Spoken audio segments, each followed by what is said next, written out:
Muy buenas noches, amigas, amigos. Aquí estamos un miércoles más con todos ustedes y, como no, con una cantidad de temas para poder analizar, para poder hablar y para que mis analistas políticos, sindicales y sociales y todo lo que este programa trae, pues se puedan analizar. Y hoy pues nos acompañan Jesús Blanco. Muy buenas noches, ¿qué tal? Buenas noches, Emilio. Bien. Muy bien. Todo bien. Fantásticamente bien. La playa, esto y lo otro, tiene buen color, ¿eh? Fantásticamente bien todo. No será de jugar a los bolos. Mira, hay dos cosas, las circunstancias externas, que son las que son, y no las puedes cambiar, esas y luego son como la vienen. actitud que tú tomas ante ellas, que es lo que depende de ti. Entonces hay que estar fantásticamente bien, valorar cada instante que tenemos, porque cuidado, podemos ir a peor.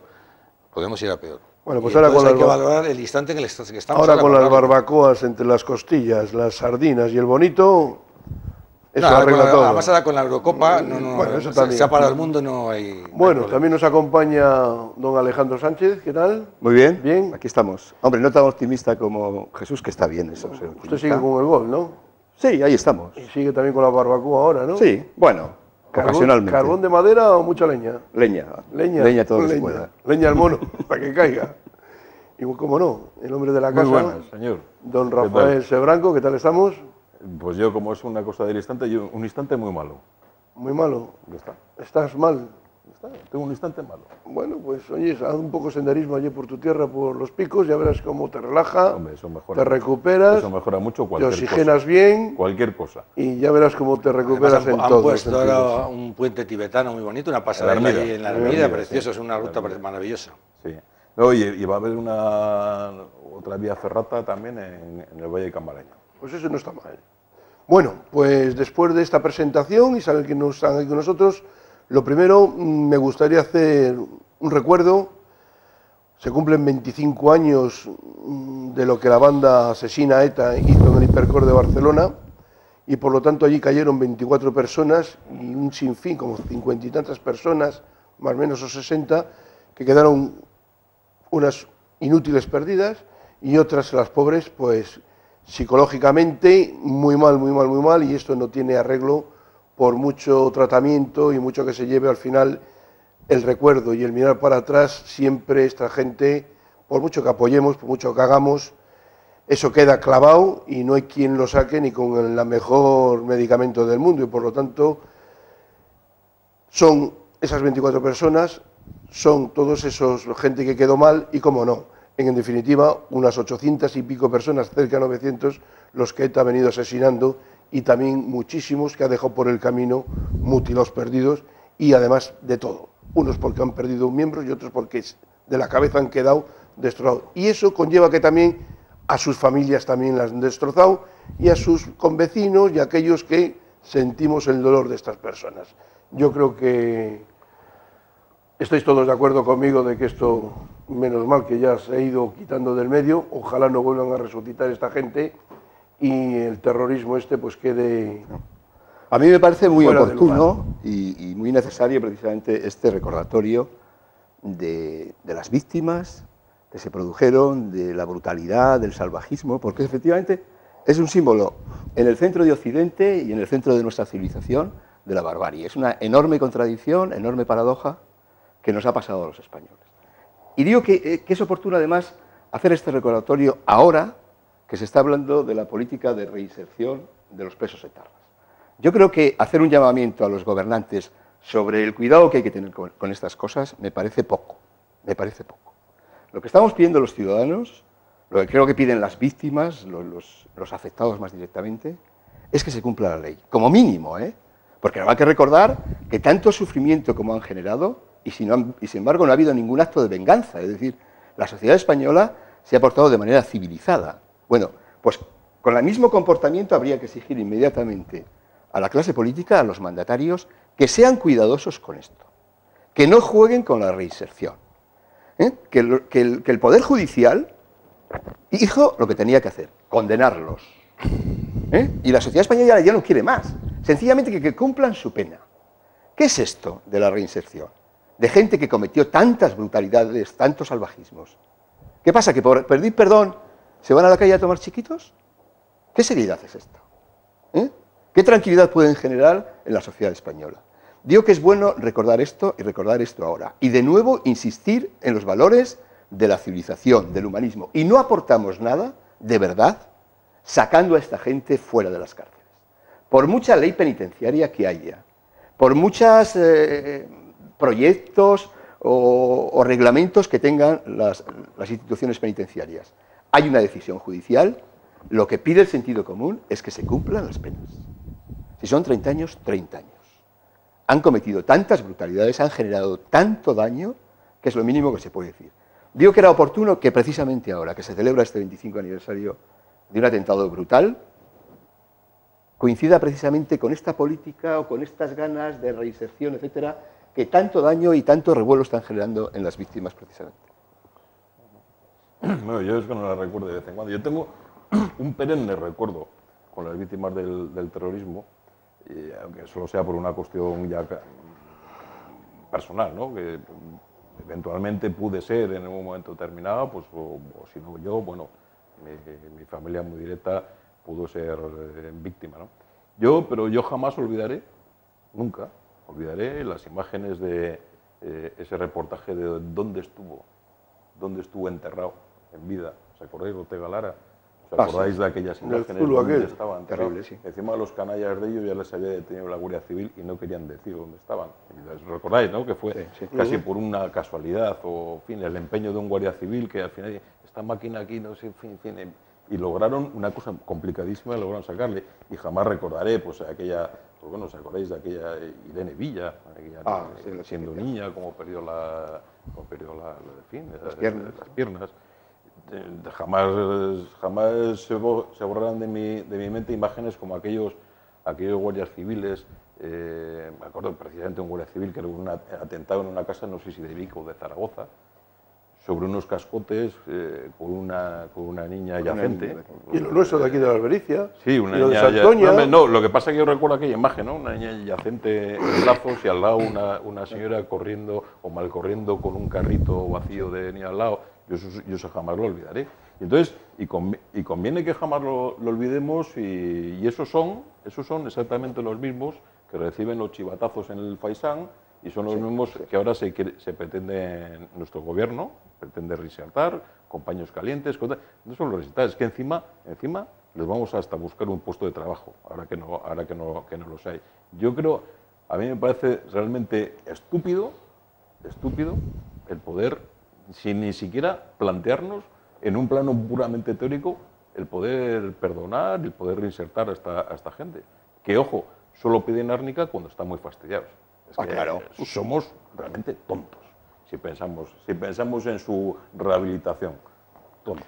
Bueno, el aniversario de Hipercor es muy importante porque Hipercor marcó un antes y un después en la estrategia de ETA. Fue el atentado multitudinario más grande que hubo, y no hubo ninguno después, porque se dieron cuenta que por esa vía no iban, incluso mucha gente que estaba en su línea ahí reculó. Entonces no hubo ninguno posterior.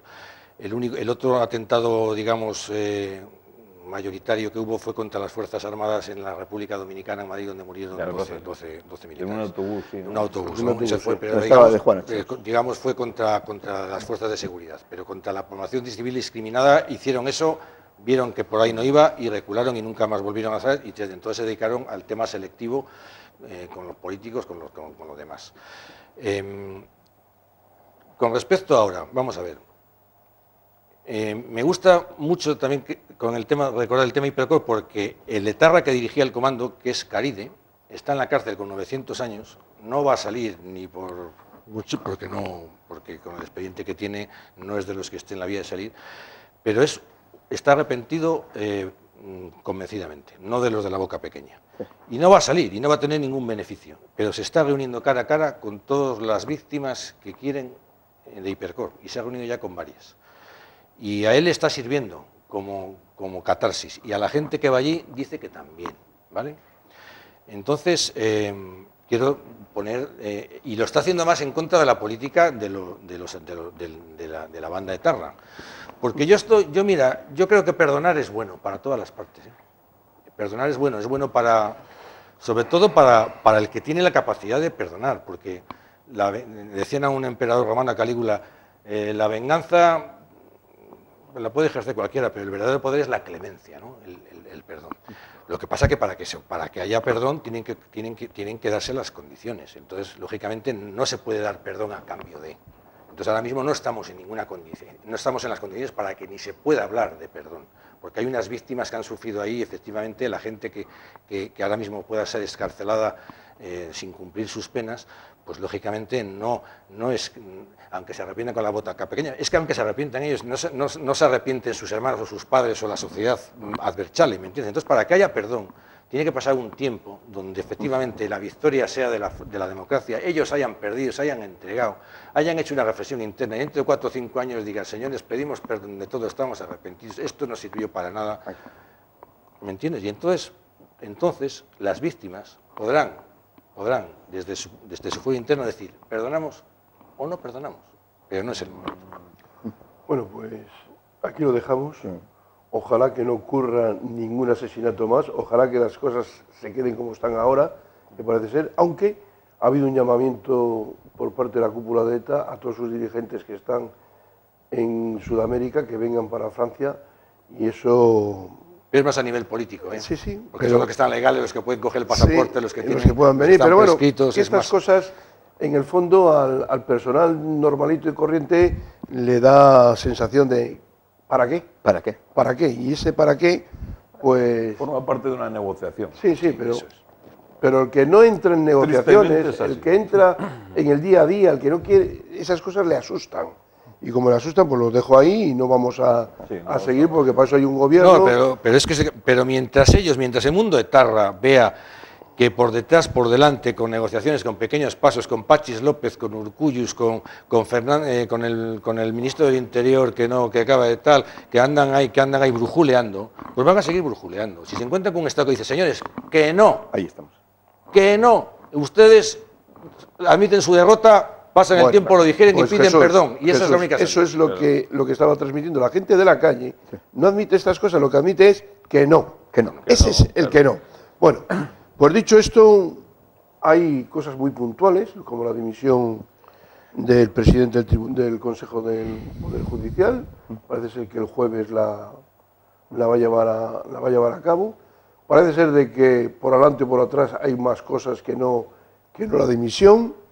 La verdad que una calumnia se corre primero que un buen hecho, pero si las cosas son así, o son venganzas de estas por que no hizo nada por el otro y sí por el de más allá, pues las cosas están como están. Y en este país, últimamente, la justicia, igual que los políticos, están dejando mucho que desear a los 47 millones de españoles que somos. Quiero decir que en la calle ahora mismo hablas de la justicia, hablas de quien la tiene que ejecutar y nadie dice, me acuerdo del alcalde aquel de Jerez de la Frontera. Sí. No yo, digo, la mayoría de la gente le viene ese nombre de Pacheco rápidamente. Más luego, lo de los políticos, hoy blanco, mañana negro, hoy están aquí, paso están en otro sitio, no se sabe por dónde van, por dónde vienen, es algo, Jesús, que también nos tiene pero consumidos. Mira, la base de la democracia se basa en la separación de poderes, y en España no hay una democracia real, entre otras cosas que hemos analizado aquí muchas veces, porque no hay separación de poderes, porque el poder judicial está totalmente imbricado con el político. ¿Vale? El órgano máximo de control del Poder Judicial es el Consejo General del Poder Judicial, donde pues unos mete un partido, otros mete otro, y ahí están con sus luchas. Entonces, que el presidente del Consejo General del Poder Judicial, a la postre presidente del Tribunal Supremo, que es la cuarta autoridad del país, y además representa la justicia. O sea, todos la justicia tenemos que tener a la cabeza de la justicia a una persona sin ningún tipo de duda, que con la máxima honradez, la máxima representatividad, la máxima capacidad, y que nos dé toda la confianza, porque es el que tiene que controlar a todos los políticos y a todos los demás y a todo lo que hay por debajo. Entonces, si resulta que yo no voy a entrar si es más o menos grave en que se gaste 12.000 o 13.000 o 14.000, pero desde luego no ha dado buen ejemplo.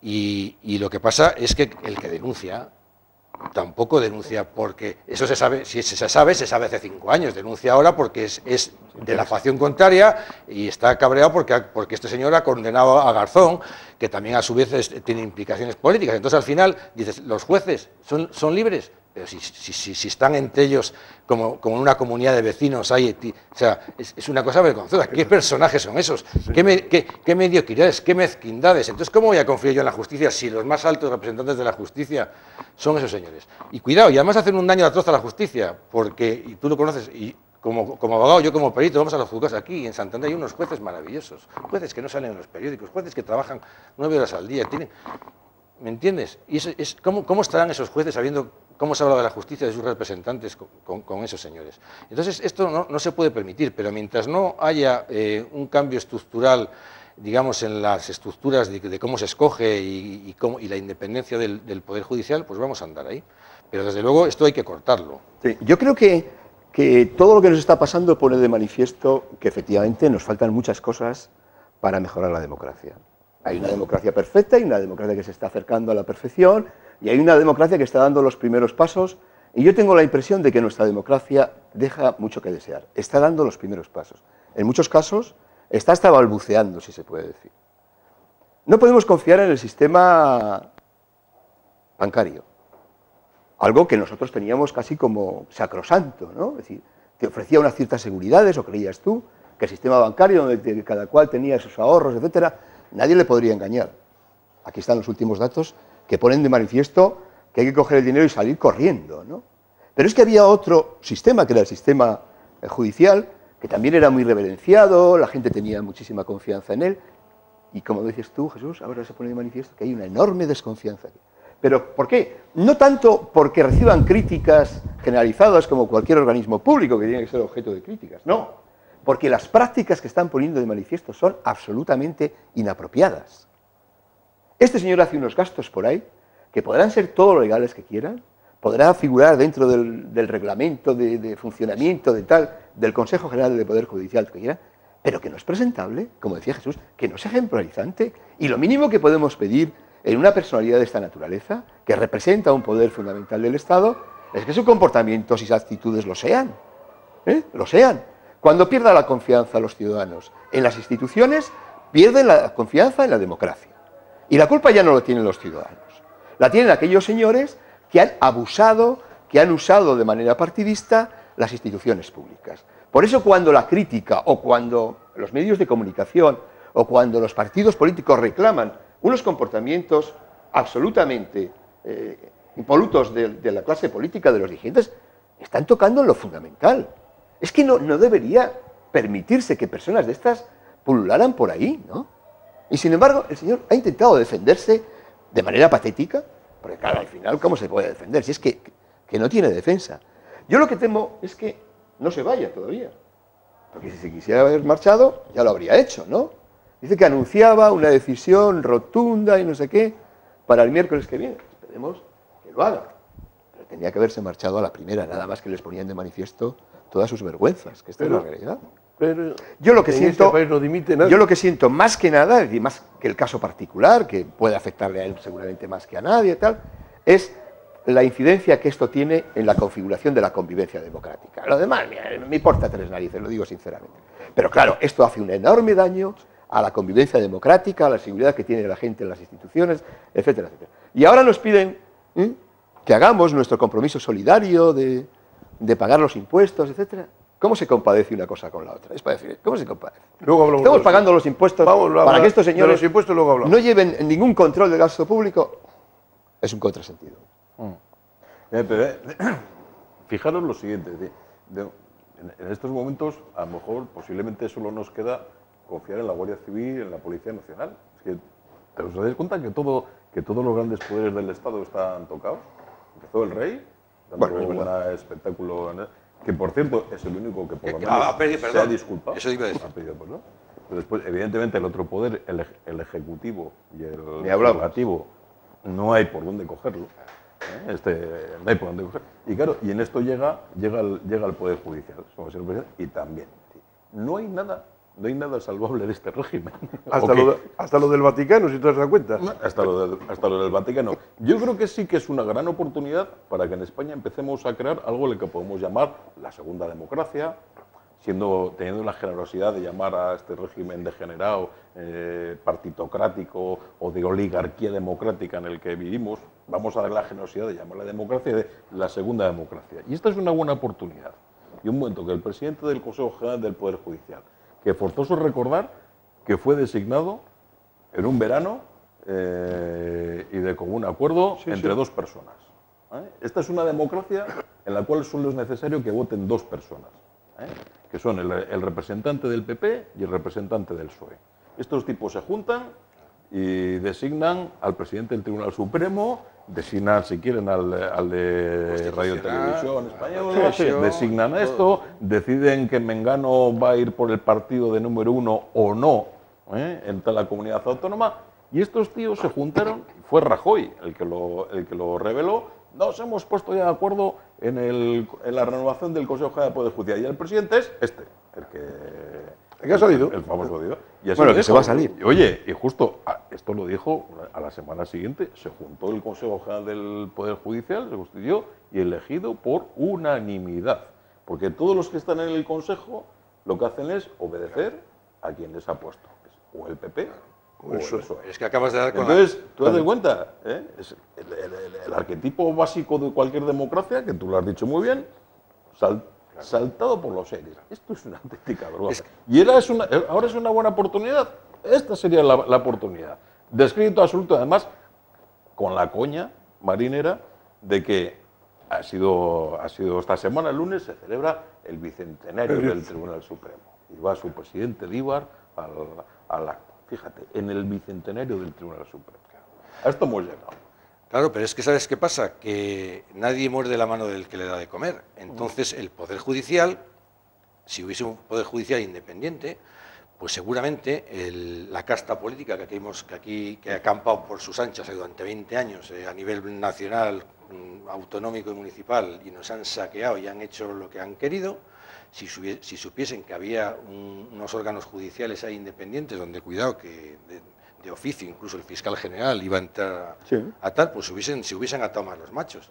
Pero claro, si es que si te pongo yo, no es para que no me vengas, para que me dejes mano libre, ¿me entiendes? Y eso es el problema. Entonces, si a eso le unes que el cuarto poder, la prensa, los medios de comunicación, están sometidos a los grupos de poder, que a su vez están dependiendo, o no dependiendo de los partidos políticos, sino al revés, los partidos políticos están ya dentro, hay una especie como de holding que incluye grupos de poder de capital, que tiene sus medios de comunicación, que tiene sus grupos políticos y que tiene sus grupos de jueces y funciona. Y otros por otro holding por otro lado, pero tienen todo el engranaje. Entonces aquí no hay quien controle nada. El sistema financiero tenía que controlar el Banco de España. Claro. El Banco de España es un puesto político. Han puesto ahí un señor que no sabía, que sabe menos que tú o que yo de temas financieros, y así ha pasado lo que ha pasado. Entonces, claro que hace falta fundar una nueva democracia.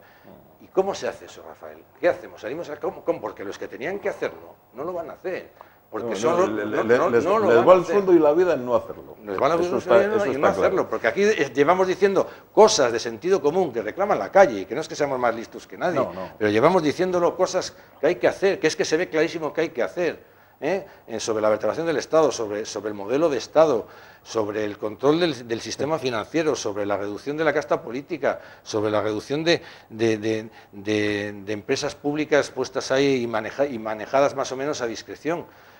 ¿Tú ves que se ha tomado alguna medida? Dijimos cuando iba a entrar Rajoy que levante las alfombras. Decía yo, no las va a levantar, alguna alfombra. Con todo lo que antes de las elecciones, ¿te acuerdas cuánto decía Rajoy del PSOE, de todo? ¿Tú has visto que levanta alguna? Se ha tropezado con alguna que estaba arrugada. Eso, tú has visto que el fiscal general del Estado nuevo, porque el antiguo ya ni el antiguo, pero yo el nuevo le tenía confianza en él, porque es Eduardo Torredulce, que le conozco personalmente porque somos los dos muy aficionados al cine, y hemos estado en alguna cena juntos hablando de cine.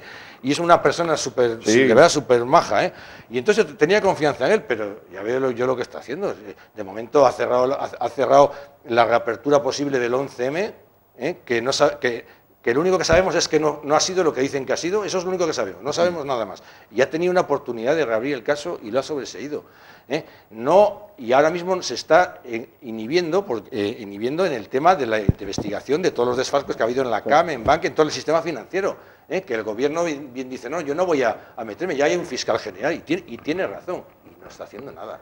¿Por qué? Pues, Jesús, yo creo que en el fondo de todo esto, porque vamos a estar, si no, dándole 1000 vueltas, los ciudadanos españoles, a todas estas desgracias que nos están pasando, sin buscar el origen. Es verdad que nuestra democracia, las democracias en general occidentales, se fundamentan en los partidos políticos.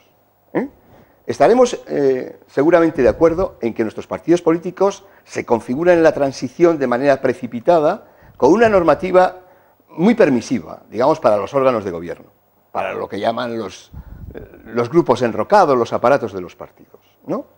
Y lógicamente se enrocan, se cierran en sí mismos grupos que buscan la política como forma de vida y utilizan precisamente ese poder para meterse por todas las rendijas de la propia sociedad, ¿no?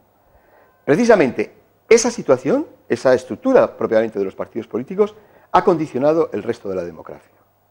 Condiciona la propia ley de partidos y condiciona otra cosa, seguramente más sangrante, que es la propia ley electoral, que obliga a unas listas cerradas, bloqueadas, etc. Es decir, todo lo pone en manos de unos aparatos de los partidos muy enrocados, muy encerrados en sí mismos.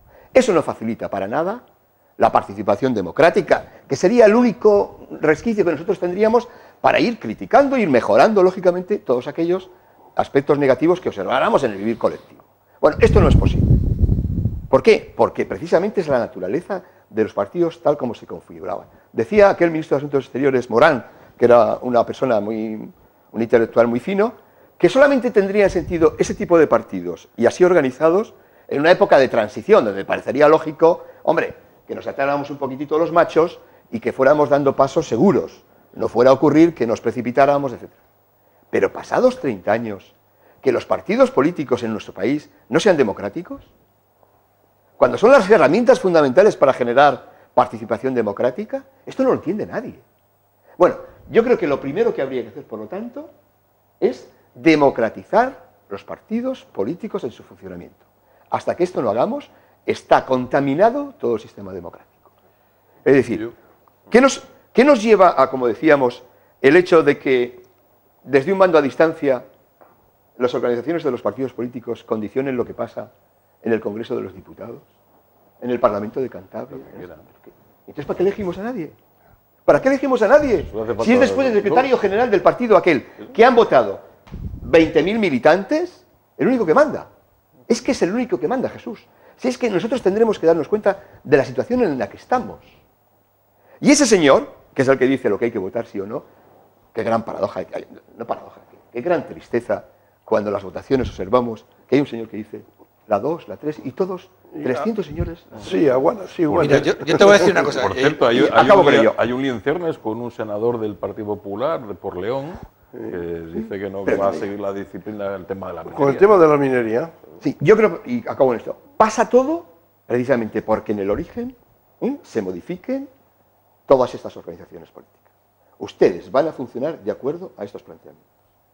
Un partido político es una organización democrática, habrá reuniones tantas veces, se levantarán actas, no es posible, votarán tal, no es posible. Se presentarán a las elecciones tal, y si no es posible así, mira, lo dejamos. Bueno, para que nos esté mandando un señor, que desde el mando a distancia nos está mandando a votar a... Te explico, no, te digo que no es posible en el estado actual. No, la regeneración interna de los dos grandes actores de este régimen, que son el PP y el PSOE, olvídate, es que es imposible. Es imposible. Sí. No hay posibilidad ni que internamente se monte una revolución. Es imposible, se aborta desde claro, y te rompen las urnas. No, tristemente, habrá personas recuperables dentro del Partido Popular y habrá personas recuperables dentro del PSOE. Pero como organizaciones no son recuperables, son los grandes vividores de este sistema, son los que precisamente han constituido este régimen y han creado una cultura absolutamente nefasta. ¿Sí? Mira, lo del magistrado que estamos hablando, fíjate el detalle. Una de sus maneras de exculparse es bueno, que además tiene relación con Cantabria. El parado regular. Con el Con el parador, no, pero fíjate el detalle. Es decir, no era una visita oficial de ningún tipo, se supone que era una visita absolutamente privada. Y bueno, curiosamente, yo explico por qué, curiosamente decide que quiere ir a visitar las cuevas de Soplao. Y en vez de hacer lo que haría cualquier persona normal, es decir, pues me voy a la taquilla o me pongo una cola o a ver... Pagas 10 euros, que tampoco es una cosa. No, llamo por teléfono al consejero, oye, tal, al Poder Ejecutivo de la zona. Es decir, se ha creado esa cultura del chollo hasta la más pequeña expresión, como es esto, unas entradas para ir. Pero ya no es, por ahorrarse los 10 euros, es porque es que tú, llamando al consejero y que se te ponga a tus pies, te corres de gusto. Es que qué importante, ¿me entiendes? Es así el tema, no es por los 10 euros, hombre. Es verdad. Es porque se llama al consejero y se me pone aquí y vamos, con los 6 amigos que llevo yo, por Dios, la secretaria y tal, vamos, me corro de gusto. Es así. Es que se ha creado una generación de gente, de dirigentes, que es una generación no que incide exactamente con la edad biológica, sino los que están gobernando o estando en instituciones en un tiempo determinado, en la cual es natural el vivir a costa de los demás. Me parece algo absolutamente Pero fíjate, aquí no tenemos asumido que lo haga el alcalde de Cornellá o el presidente de la Comunidad Valenciana, pero que lo haga el presidente del Tribunal Supremo. Es horroroso, como te decía, Alejandro, para la imagen de este país, porque ya es el último bastión donde podíamos confiar. Y entonces dices, señores, aquí falla todo. No podemos pero es que esa persona falla desde el principio por la característica de su nombramiento. Es quien es. Usted es que es que no falla él. ¿Y quién te vas a fiar? ¿De Margarita Robles? ¿De Álvarez Bermúdez? O sea, ¿de quién? Todo el consejo. Te voy a decir una cosa, yo le tengo retirado el saludo a un miembro del Consejo General del Poder Judicial. Es que no es que él. Que fue amigo mío. Sí. Digo, fue porque le tengo suspendido de militancia de amistad. Claro. Hasta que deje de estar en el Consejo General del Poder Judicial. Estuvimos juntos la carrera. Y además, la última vez que me la encuentro, lo voy a decir. Te tengo en la nevera. Ya me dice el amigo común, ¿y por qué no le saluda? Dice, no, está suspendido de saludo y de tal, hasta que vuelva a convertirse en una persona honorable. Claro. Esta es la locura a la que hemos llegado y nos ha conducido este régimen y que es forzoso cambiar. ¿Cómo se cambia? Sí, bueno, ¿cómo se mejora, diría yo? ¿Cómo se cambia, Alejandro? El tema... yo creo que España requiere una transformación. Una transformación. No un simple... pero en ese sentido. Pero es que ya no estamos para pañitos calientes, necesitamos una transformación de verdad. Y entonces el problema dice, las posibilidades de que se regeneren las personas cuyo sueldo y modo de vida depende de que no haya regeneración, son imposibles. Ni el PP ni el PSOE van a regenerar. Y son ellos los que tienen la llave, entonces ese es el problema. Sigue entiendo. Lo que hay que hacer es triste. Aquí cambia de dos maneras. O esto va peor, que Dios no lo quiera, o esto va peor. Ya se monta una revolución de cuidado. Ojo. Atención con los problemas de alimentación. Que ya está.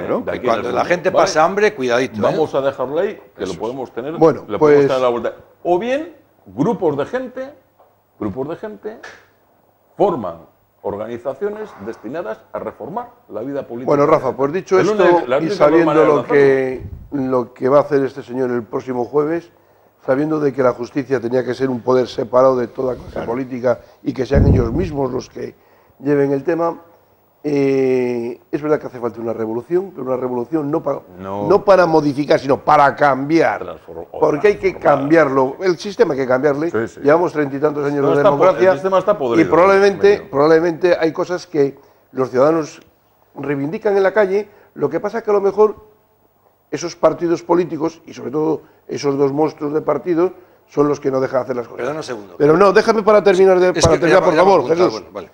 Jesús, por favor. El tema es el siguiente. Elecciones en Francia. Reunión del G20, reunión del otro, reunión de más allá.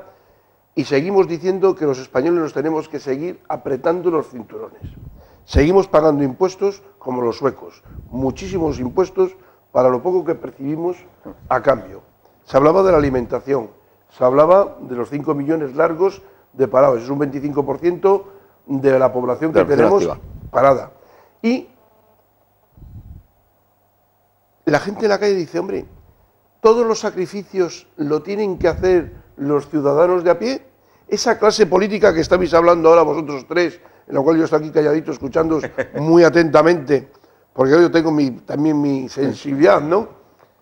No hacen ninguna sacrificio en poder ellos también rebajarse ese 15 o ese 20% del salario y algunas prebendas más y empezar a recortar por donde hay que recortar para ayudar a la economía de este país, porque es que no se ven detalles, Jesús. Bueno, vamos a ver, aquí es que el debate puede ser a varios niveles. No, ponle donde tú quieras, pues, no, le voy a poner para que todos te los entiendan niveles los que nos están engancho con lo de escuchando. antes. Dices, el sistema está podrido. No es tanto el sistema, sino las personas que manejan el sistema. Entonces, la única revolución posible no es que mañana salgamos los mineros o los pobres a la calle y ataquemos supermercados, porque eso ya sabemos cómo acaban todas esas revoluciones, bañados en sangre y cambiando unos perros por otros, ¿vale? Con nada.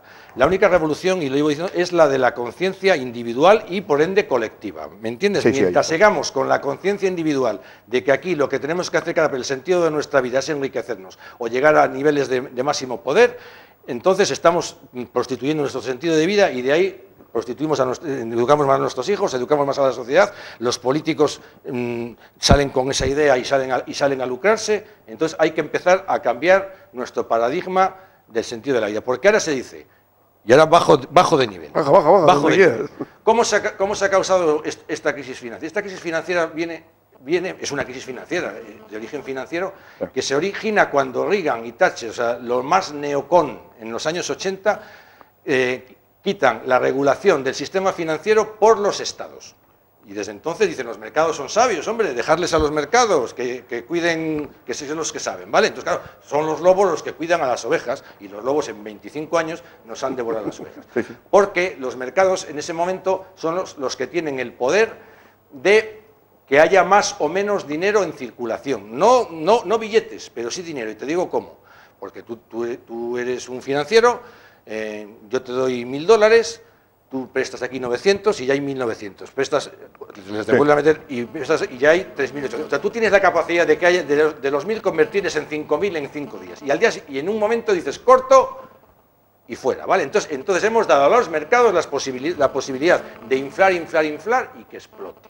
Cuando digamos la capacidad de manejar el sistema financiero y saber cuándo hay que meter, cuándo hay que insuflar liquidez, cuándo hay que quitar, cuándo hay que devaluar, cuándo hay que subir, todo eso debía ser de los estados, se ha quitado. Ahora, ¿quién lo lleva? La Reserva Federal de Estados Unidos, que es un órgano independiente del gobierno y del Congreso, tócate cuidadito, y el Banco Central Europeo, que está por encima, que no depende ni del Consejo Europeo, ni de nadie, o sea, es un órgano totalmente fuera, de fuera, ¿vale? Entonces, necesitaríamos volver a recuperar los gobiernos y por ende los ciudadanos, a través de los gobiernos, hacer una política económica por y para los ciudadanos. Y se me ocurre una idea, ahora que hay un problema de liquidez, nos ponemos de acuerdo que es imposible, los Estados Unidos y Europa, y decimos, ¿qué falta? Vamos a darle, vamos a meter cientos de miles de millones de dólares y de euros de la billetera, que lo hacen los estados, lo hacemos los estados, por y para los ciudadanos, para políticas sociales, para tal. ¿Quién serían los perjudicados? Lógicamente, digamos, el nivel del euro del dólar bajaría, suponte, a la mitad, y claro, si tú eres uno de los lobos financieros y tienes 100.000 millones de dólares, inmediatamente vale solo 50.000. Esos son los perjudicados. Pero como son los que manejan, eso es la causa de todo, ¿vale? Ahora nos bajamos otro nivel. ¿Qué pasa? Que ahora mismo, esos poderes financieros están presionando desde Norteamérica, están presionando a Europa, claramente a Europa, están presionando al euro. Jesús, sí. Y están presionando al euro. Sí. ¿Qué pasa? ¿Qué pasa con el euro? Como no hay una política económica ni política común, pues estamos aquí al sálvese quien pueda. Sí. Y Alemania se salva mejor que nosotros. Y los más débiles somos nosotros. Somos nosotros los más débiles. ¿Por qué? Porque nos lo hemos ganado bajo al tercero, claro, por lo que hemos hablado antes de todo el saqueo que hay aquí y nos lo hemos ganado, ¿vale? Sí. Y entonces, claro, yo creo que ha sido suficientemente claro. Un detalle. Te ha faltado decir otra cosa. Estados Unidos es uno de los que juega fuerte. Y otro no es Alemania. Es Inglaterra, que está en contra del euro, que está en contra del euro. Una potencia europea, tiene más dinero que nadie, pero ellos están en contra, porque ni bailan ni dejan bailar, Está claro. No, yo creo el relato que decía Jesús me parece muy interesante y además muy clarificador. Parte de la idea, efectivamente, porque así es, de la globalización económica, ¿no? De los mercados, etcétera, ¿no? Que se puede decir que es una característica, digamos, de la segunda mitad ya del siglo XX, ¿no? Y decías que como alternativa, digamos, a ese salvajismo que pueda llegar en un momento a tener los mercados, etcétera, cabría la posibilidad de que los estados recuperaran, ¿no?, el dominio político sobre esas actividades económicas. Yo creo que cabe otra alternativa.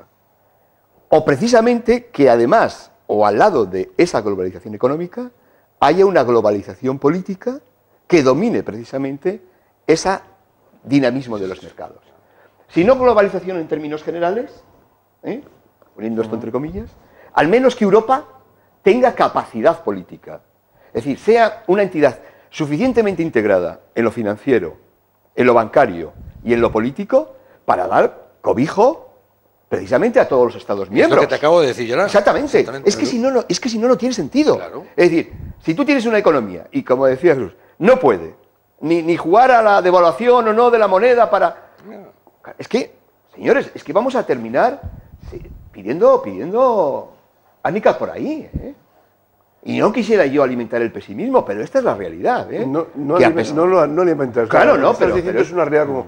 ¿Sí? Mientras que estamos en una comunidad económica europea, tenemos una moneda y ya no es para todos, no tenemos los mismos impuestos, no tenemos nada que congenie o que pueda ser comparable lo de un país con otro, por lo tanto mal podemos. Las cosas son como son. Sí. Pero a mí, perdonad, los que nos están viendo ahora a estas horas de la noche, les gusta saber qué opináis del sacrificio que hacen los trabajadores, los normalitos, todos nosotros, los demás, con lo que dice la gente en la calle. No es normal. No es normal que un cirujano gane 200.000 y pico pesetas, hablando, y que un concejal me gane casi $500.000 de pesetas. Sí. O que un diputado me gane... Quiero decir que las comparaciones son odiosas, pero ya que corren, se ven los datos, lo que ganan unos políticos de un sitio, lo que ganan de otro, lo que gana un profesional, lo que... Perdón, estas cosas... Te voy a decir, pero te voy a dar un dato. Vamos a quitar la demagogia... Mira, Jesús, perdóname un momento, esto lo voy a dirigir yo ahora, pero con todos los respetos. Pero quiero decirte, la gente en la calle está en las colas, y esto no es demagogia, esto lo dice la vista, quien anda por la acera. Está en las colas de Cáritas, está en las colas de las iglesias, está en las colas de las ONGs. Y esa gente, cuando recibe algún comunicado o se le pasa algo, dice, no es posible que este señor gane tanto y este otro gane lo más allá. Y eso no es demagogia, eso es una cosa que hay en la calle que se llama comparar lo uno con lo otro. Que no me has dejado acabar, Emilio. Y comparar lo uno con lo otro sin demagogia quiero decir, nosotros tenemos que darle, y para eso sois vosotros analistas políticos, financieros, sociales, y vivís en la realidad del día, darle soluciones y que sepan qué pensamos desde esta casa con estos temas, es lo que quiero decir. Yo le decía demagogia y no me has dejado acabar.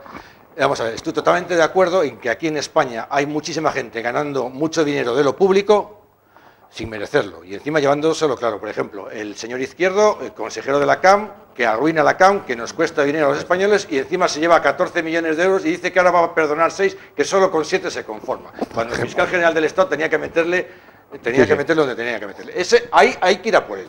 Pero, por ejemplo, el señor Rajoy gana 78.000 euros al año y es el presidente del gobierno que tú fíjate todo lo que tiene encima, que yo creo que es muy poco pagado. Porque tú sabes que va a ganar Paquirrín este verano como disjockey en este verano en las discotecas más que Rajoy en todo el año. Entonces, cuando en una sociedad pasa eso, entonces si Paquirrín le pagamos más que al presidente de gobierno en todo el año, Paquirrín en 3 meses, algo está fallando. ¿Me entiendes lo que te quiero decir? Entonces, lo que hay que quitar son todo lo que sobra en el Estado, en los sueldos, en los asesores, en los que sobran. Pero a los que están y que valen hay que pagarlos y pagarlos bien.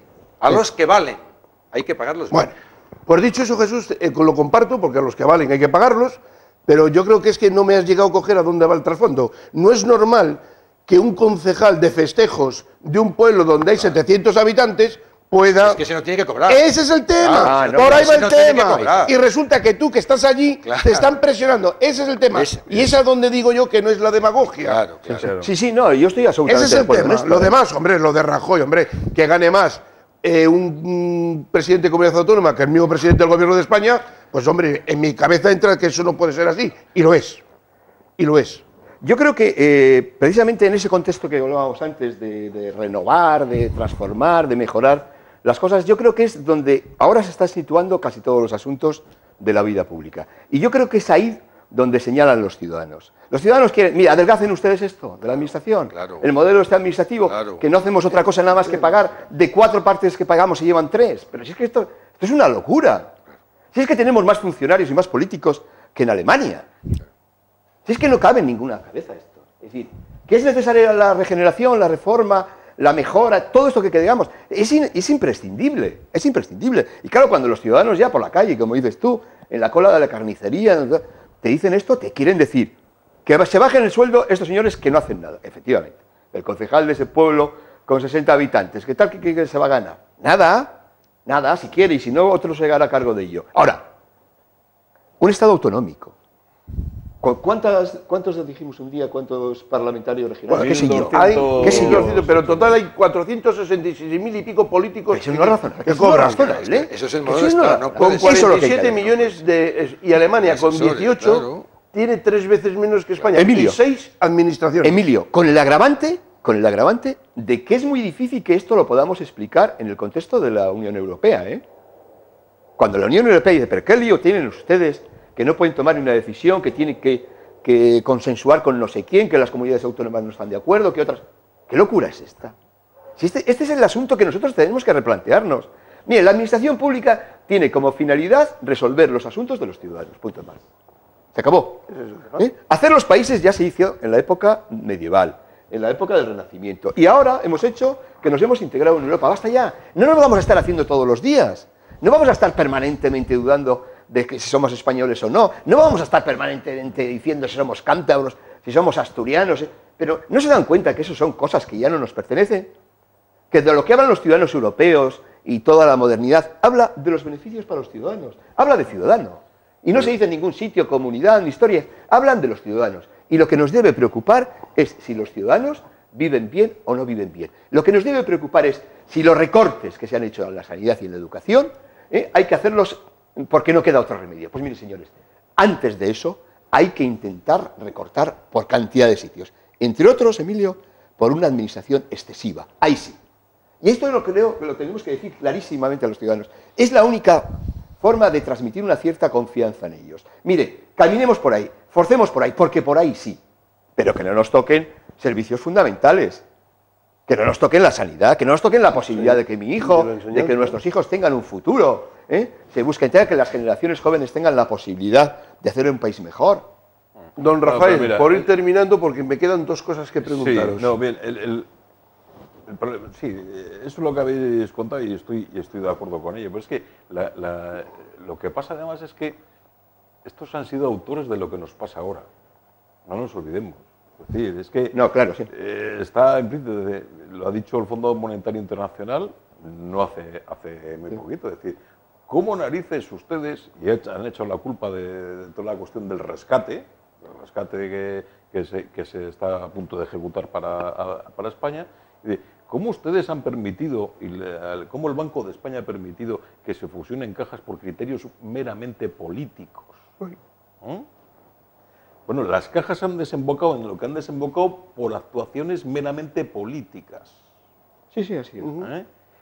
Es necesario rescatar a España, aunque se diga que es solo al sector bancario, por razones puramente políticas y de políticos, claro. Porque hay que rescatar los bancos manejados por los políticos, que los han destrozado, las cajas, los han desgraciado. Se han saqueado. Claro. Las han convertido. Y esa parte, ese 40% del sistema bancario español, que antes era más, era el 50 y algo por ciento, que eran las cajas, que son los bancos que antes eran cajas y que están gestionadas por los políticos, porque así están, ¿quién les ha nombrado? Ellos mismos. Es que dice, por culpa de eso se tiene que rescatar España, ¿vale? Y por culpa de eso España está como está. Segunda parte. Hemos eliminado las causas por las cuales hemos llegado hasta aquí, la duda de nuestras administraciones públicas, las locuras estas de hacer el aeropuerto de Huesca, el de Castellón y tal, para que a ese tipo le votara la gente, que eso también nos lo tenemos que mirar como ciudadanos, ¿por qué hemos por qué hemos votado a esa gente que ha hecho estas cosas. Pero bueno, bien. ¿Hemos eliminado las causas? No, no, al contrario. Nos siguen costando esos 1.200 y pico diputados regionales una media de 391.000 euros al año a todos los españoles. No, es que, oiga, ¿nos podemos permitir tener 17 comunidades autónomas? Evidentemente no. Evidentemente no, no las podemos pagar. Del mismo modo que no podemos mantener 80 y tantos mil concejales, del mismo modo. Por ejemplo. Del mismo modo. Entonces, claro, la cuestión es la siguiente. Aquellos que juran llevar una vida de sacrificio por los demás, matarían por perder esa vida de sacrificio. Y esa es la cuestión en la que estamos. ¿A qué está Rajoy? ¿A qué está Rajoy? A evitar, como sea, el tener que despedir a la mitad de los 400.000 políticos españoles. A eso está, a salvar el régimen, a salvar ese modo de vida. Sí. Y la ecuación está clara. Si estos no se sacrifican, si no aligeramos nuestras estructuras y convertimos nuestra estructura territorial en apta para un país que si le ves en el globo terráqueo ves lo que abulta, narices, que no caben 17 estados dentro de este grano de arena, pues no hay otro remedio que coger a los ciudadanos y sacrificarles. No hay vuelta de hoja. Si esas causas que nos han llevado hasta aquí, ese excesivo déficit público, que no ha sido por industrializar un país, que no ha sido por tener la mejor sanidad ni la mejor educación del mundo, sino que ha sido fuegos artificiales para que los políticos fueran reelegidos en las siguientes elecciones, si no eliminamos esas causas, no hacemos nada. ¿Qué es lo que ocurre en Europa? Dice, tío, que os tenemos súper calados, macho, que ya sabemos dónde viene vuestro déficit de las comunidades autónomas. ¿Has hecho algo? No. Sí, que no se puede nada más, pero ¿has hecho algo más? ¿De verdad? No, no has hecho nada. Entonces, ¿a quién hay que sacrificar? A los ciudadanos, está claro. Bueno, pues estos que votan, estos pagan. Don Rafael, por ti ir terminando y hablando de la comunidad autónoma. No, es que nos coge el presidente del gobierno hace 2 días o 3 de Cantabria, decía de que tenía previsto unos cuantos apartados de inversiones, entre ellos algunos muy golosos, como pueden ser 2 hoteles en Cabárceno, otro en Estares, bueno, en la isla de Pedrosa. En la isla de Pedrosa, mejor dicho, también, y luego lo del telesférico nuevo, sí. Tal igual. Si ese fin es como empresa pública, no sé cómo lo veréis. Si ese fin es como manera de ayuda para que la empresa privada se haga cargo de ello, pues también es otro interrogante. No sé, Jesús, tú mismo. La verdad es que es muy difícil manejar, gestionar la miseria es muy difícil. Y ahora mismo hablamos que no tenía mucho sentido las comunidades autónomas que hay que adelgazar y que demás.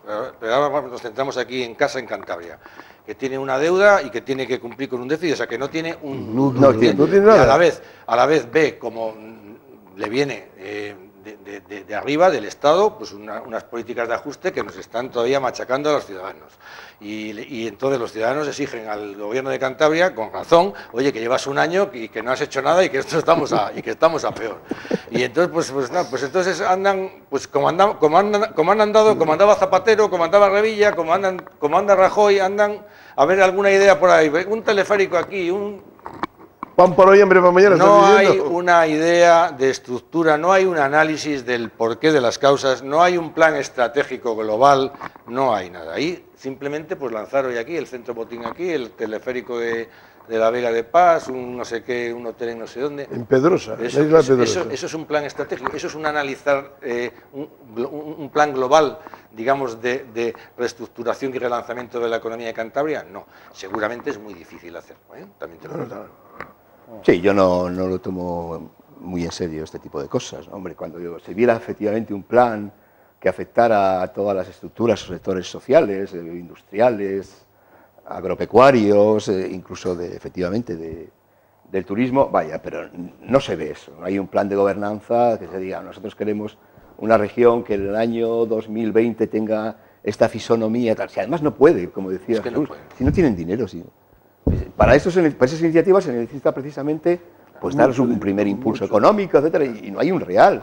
No hablaba de Revilla de que iba a hacer no sé cuántos campos de golf, iba a hacer un puerto deportivo, por cierto, en Laredo. ¿De qué fue aquello? A lo loco también. A lo loco. O sea, se sabe qué impacto va a tener económico, no se sabe nada. Nada, no se sabe nada. Sin saber nada. El puerto deportivo de Laredo, ¿qué fue de aquello? Bueno, ¿no? pues ahora mismo ya está otra vez... La remonta, ¿qué fue de la remonta?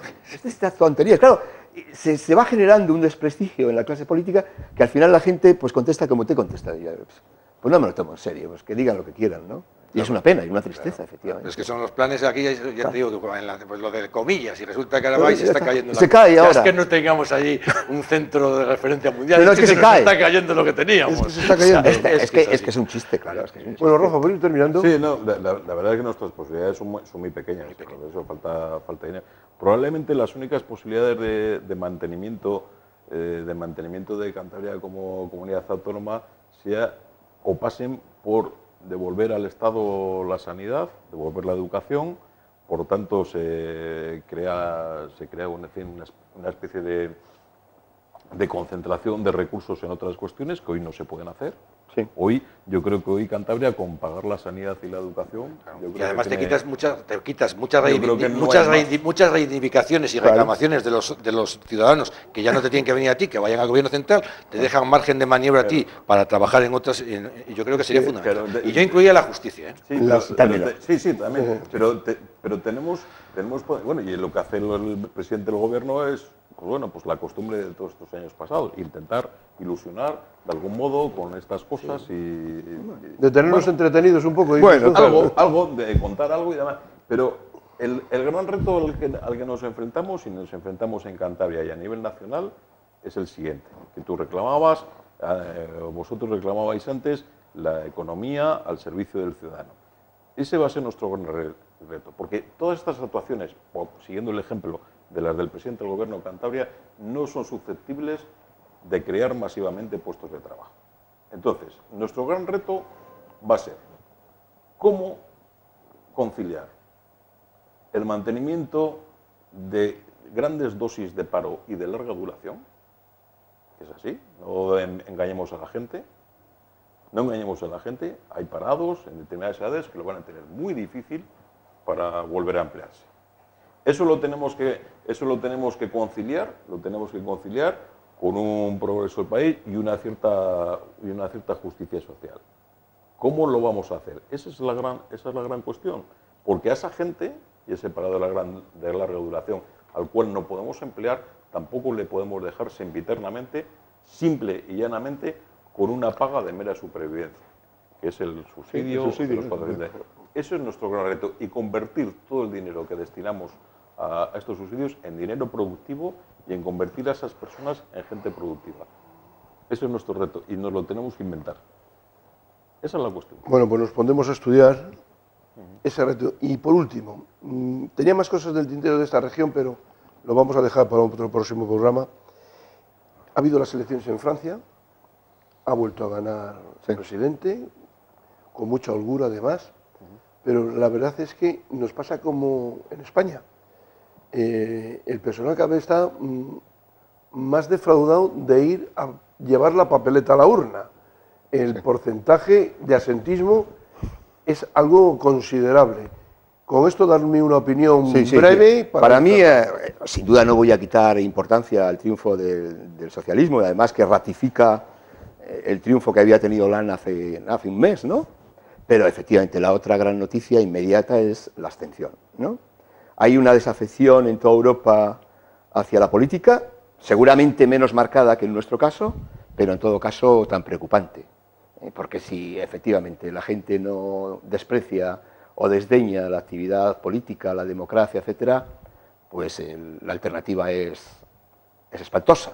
Por lo tanto, claro que habría que subrayar ese dato como preocupante y, por lo tanto, reclamar en todos los estados de los políticos, como decíamos al principio, unos partidos políticos que generen confianza a los ciudadanos, que favorezcan la participación, etcétera. Es decir, que se alejen de una vez de entender los partidos políticos como herramientas propias, como una forma de vida para unos señores del PRC mandar, unos señores del Partido Socialista mandar, que sí, que es muy importante las ideas que tienen, ya sé, pero quiero de verdad unos partidos políticos que se rijan por principios democráticos y que de verdad alienten, impulsen la democracia, porque el hecho efectivamente de Francia es muy preocupante.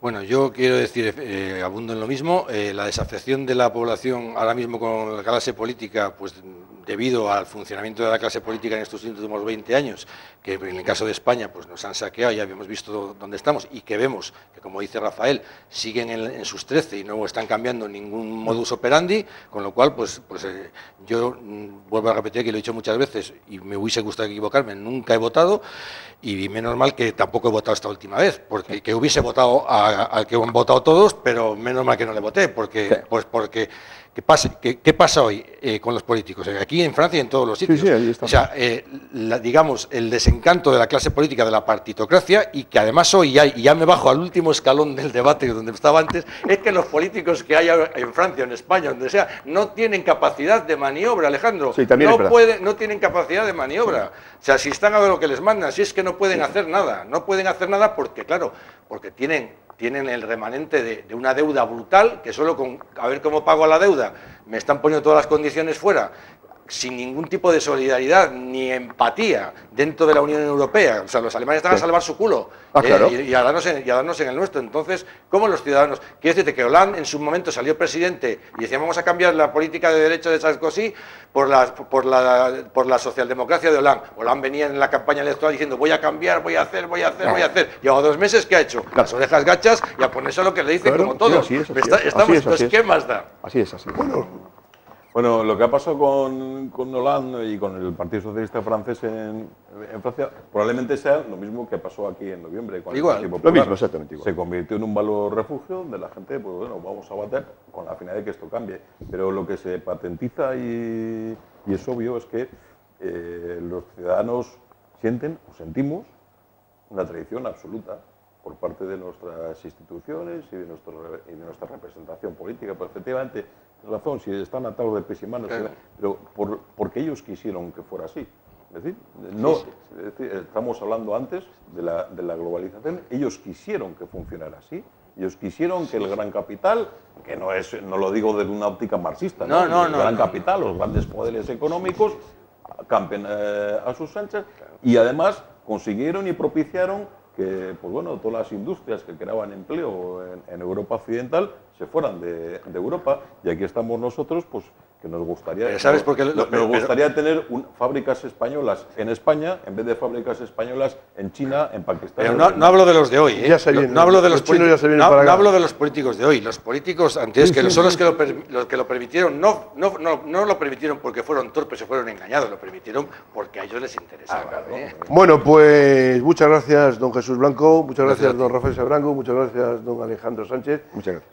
Hay unos analistas que tiene este programa, cómo ellos entran y lo dejan todo más que claro. Yo creo que a ustedes, telespectadores, les habrá gustado las conclusiones de ellos y a dónde han llegado y lo bien con que se han explicado y lo claro que lo han dejado. Y ustedes, pues ya saben, que tengan un buen fin de semana, que pasen la fiesta de San Juan en las hogueras, que cojan los 7 baños, que parece que quita la reuma y la artrosis y muchas más cosas, y al mal tiempo buena cara y llévenlo lo mejor posible, como hacemos los que estamos aquí y los cientos de gente que andan por la calle pasándoselo muy mal, que paseando y ya no ven ni obras, pues lo tienen que ir asumiendo. Y con todo esto, muy buenas noches.